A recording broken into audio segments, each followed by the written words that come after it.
Hello students, हमने last time पे mitochondria पढ़ा था। आज हम लोग प्लास्टिड पढ़ेंगे। जैसा कि मैंने बताया था, mitochondria is semi autonomous cell organelle as it has its own DNA as well as ribosomes. In the same way, plastid has also its own ribosome and own DNA, so it is also capable of dividing itself, and so we call it semi-autonomous cell organelle. तो देखते हैं क्या क्या feature है इसमें। तो it was discovered by Haeckel and it is found in all plant cells and some protist. Protista ये एक जो किंगडम है, हम लोग देखेंगे आगे डायवर्सिटी में 5 किंगडम पढ़ेंगे, Monera, protista, fungi, Plantae and animalia. तो जिसमें एक प्रोटिस्टा एक किंगडम है जिसका एक मेंबर है यूग्लिना, इसका एक एग्जांपल है यूग्लिना। 5 मेंबर में हम लोग देखेंगे क्या क्या है। अगर आप समरी अभी समझना चाहते हैं थोड़ा सा समझिए। मोनेरा में सारे हम लोग बैक्टीरिया के बारे में पढ़ते हैं। प्रोटिस्टा में हम लोग सिंगल सेल्ड यूकैरियोटिक ऑर्गेनिजम्स पढ़ते हैं। फंजाई में हम लोग सारे फंगस के बारे में पढ़ते हैं। प्लांटी में सारे प्लांट्स और एनिमेलिया में सारे एनिमल्स। तो इस तरह से 5 किंगडम में सारे एनिमल्स, सारे ऑर्गेनिजम्स को डिवाइड किया गया है, जो हम लोग डायवर्सिटी में पढ़ेंगे उसके डिटेल्स को। फिलहाल हम लोग पढ़ते हैं कि प्लांट में जो प्लास्टिड मिलता है उस प्लास्टिड के बारे में क्या क्या फीचर है वो देखते हैं हम लोग।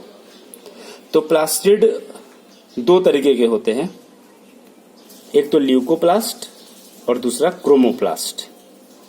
ये दोनों मेजर कैटेगरी है इसका। ल्यूकोप्लास्ट में वो सारे प्लास्टिड हैं जिसमें पिगमेंट्स नहीं होते हैं, मीन्स कलरलेस होता है।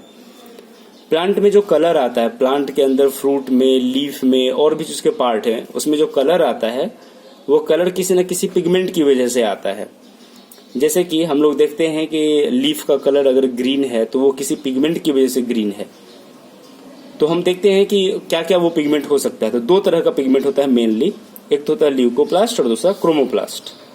ल्यूकोप्लास्ट में वो सारे आते हैं जिसमें कोई भी पिगमेंट नहीं होता है, जबकि क्रोमोप्लास्ट में कलर्ड पिगमेंट प्लास्टिड्स आते हैं, मीन्स विथ पिगमेंट्स। तो फिर ल्यूकोप्लास्ट कहाँ पे होगा, प्लांट के किस पार्ट में होगा? तो in plant parts that is not exposed to light. जैसे कि ट्यूबर का एग्जांपल है पोटैटो। पोटैटो लाइट में एक्सपोज्ड नहीं होता है, ये सॉइल के नीचे रहता है।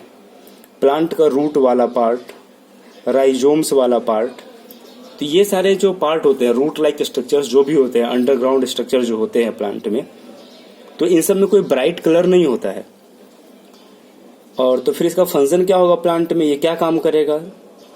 अगर इसमें कलर नहीं है, जैसे ग्रीन कलर नहीं है, तो ये फोटोसिंथेसिस तो कर नहीं सकता है। तो क्या कर सकता है ये? तो ये फूड को स्टोर कर सकता है। जो भी प्लांट के लीफ में फूड बन रहा है तो that can be stored in this tuber part. Like हमारा जो पोटैटो है वो जमीन के अंदर रहता है और पोटैटो में उस पोटैटो प्लांट का स्टोर्ड फूड होता है। तो means these are responsible for storage of food. इसमें ग्रेना नहीं होता है। ग्रेना क्या है? क्लोरोप्लास्ट हम आगे पढ़ेंगे। क्लोरोप्लास्ट में एक कॉइल्ड स्ट्रक्चर होता है, कॉइन लाइक स्ट्रक्चर्स होते हैं, उसको ग्रेना बोलते हैं। तो इसमें ग्रेना भी नहीं होगा क्योंकि ग्रेना तो क्लोरोप्लास्ट में होता है, जो हम इधर पढ़ेंगे थोड़ी देर में। अब इसके एग्जाम्पल देखते हैं कलरलेस वाले में। ल्यूकोप्लास्ट में क्या क्या आते हैं? ल्यूकोप्लास्ट में 3 आता है, एक तो एमाइलोप्लास्ट, दूसरा एल्यूरोनप्लास्ट और तीसरा एलायोप्लास्ट। ये एमाइलोप्लास्ट क्या है? अगर प्लांट का पार्ट जो कार्बोहाइड्रेट को स्टोर कर रहा है तो उस पार्ट को हम लोग एमाइलोप्लास्ट बोलते हैं, जैसे कि पोटैटो ट्यूबर, व्हीट। एल्यूरोनप्लास्ट किसके लिए है? जो प्रोटीन को स्टोर करता हो, इसलिए हम एल्यूरोनप्लास्ट को, this aleuroplast is also known as proteoplast and it is responsible for storage of protein. Protein मतलब एल्यूरोन एक लेयर होता है मेज में, तो वहां पे प्रोटीन स्टोर होता है। और एलायोप्लास्ट वैसे क्या है? फैट के स्टोरेज के लिए। तो ये हमने 3 देखा, ये तीनों स्टोरेज में इन्वॉल्व हैं। इनके पास कोई ब्राइट कलर नहीं होता, मतलब ये फोटोसिंथेसिस वगैरह नहीं कर सकते। अब हम लोग इधर पढ़ते हैं वो सारे प्लास्टिड जिसके अंदर कलर होता है। तो क्रोमोप्लास्ट में कलर प्लास्टिड्स पढ़ेंगे। ये प्लांट के किस पार्ट में होगा? तो that part which is expose to the light, like leaf, petals. Petals क्या होता है? फ्लावर में जो कलरफुल पार्ट होता है, लाल पीला ये सब जो पार्ट होता है उसको पेटल्स बोलते हैं। फ्रूट्स में भी देखते हैं ग्रीन कलर का फ्रूट होता है, येलो कलर का, रेड कलर का। तो ये सारे जो कलर आते हैं फ्रूट में बिकॉज ऑफ दिस क्रोमोप्लास्ट। तो what is the role of this colour in leaf और फ्रूट एनीथिंग एल्स? तो रोल इसका क्या है फोटोसिंथेसिस में। जैसे अगर हम लीफ की बात करें, ग्रीन लीफ है तो उसका रोल है फोटोसिंथेसिस में।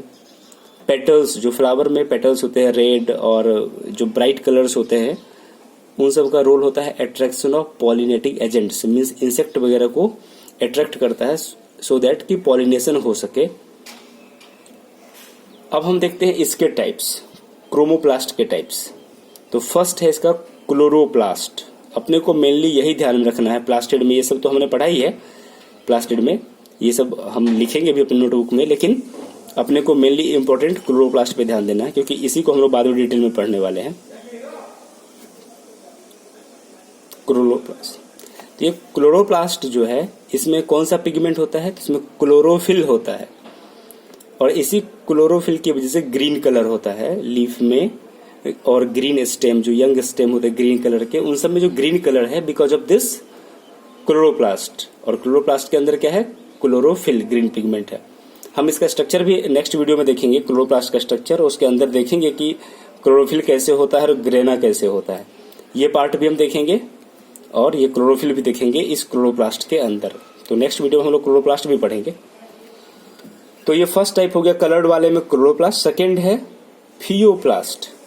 फियो वर्ड हम लोग ब्राउन के लिए यूज करते हैं और ये किस पिगमेंट की वजह से होता है? तो ज़ैंथोफिल की वजह से होता है। ये xanthophyll and fucoxanthin, these are two pigments, because of this brown colour आता है इसमें, है ना।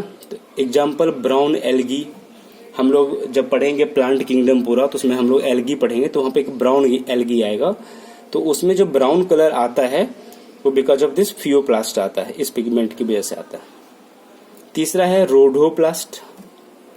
रोडोप्लास्ट जैसे आर से रोडो है, तो ये रेड कलर के लिए रिस्पॉन्सिबल है, तो रेड एल्गी में मिलेगा ये। और इसमें जो पिगमेंट होगा वो होगा फाइकोएरिथ्रिन, मीन्स फाइकोएरिथ्रिन पिगमेंट की वजह से रेड कलर आता है इस रेड एल्गी में। इसके अलावा कुछ और भी पिगमेंट्स होते हैं, जैसे कि हमसे अगर पूछा जाए कि टोमेटो में कौन सा पिगमेंट होता है जिससे रेड कलर आता है, तो हम बताएंगे लाइकोपीन। फिर हमसे पूछा जाए कि रेड पेपर जो होता है वो चिली वाला, उसमें जो रेड कलर आता है वो किस चीज की वजह से आता है, तो हम लोग बताएंगे कैप्सेंथीन की वजह से आता है रेड कलर उसमें। फिर हमसे पूछा जाए कैरोट जो होता है, हम लोग कैरोट खाते हैं, उसमें ऑरेंज रेड टाइप का कलर होता है, वो किस चीज की वजह से आता है, तो कैरोटीन की वजह से आता है। तो ये पिगमेंट कैरोटीन है यहाँ पे। तो ये हो गया हमारा प्लास्टिड के बारे में ओवरऑल। अब हम लोग नेक्स्ट वीडियो में जो पढ़ेंगे इसके बारे में डिटेल्स पढ़ेंगे, क्लोरोप्लास्ट के बारे में। जैसा कि हमने प्रीवियस वीडियो में माइटोकॉन्ड्रिया के बारे में डिटेल्स में पढ़ा था, इधर हम लोग अब क्लोरोप्लास्ट के बारे में डिटेल्स देखेंगे। और वहां पे हम ये भी देखेंगे क्लोरोप्लास्ट को भी हम लोग सेमी ऑटोनोमस सेलुलर ऑर्गेनेल क्यों बोलते हैं, ये भी हम लोग देखेंगे नेक्स्ट वीडियो में।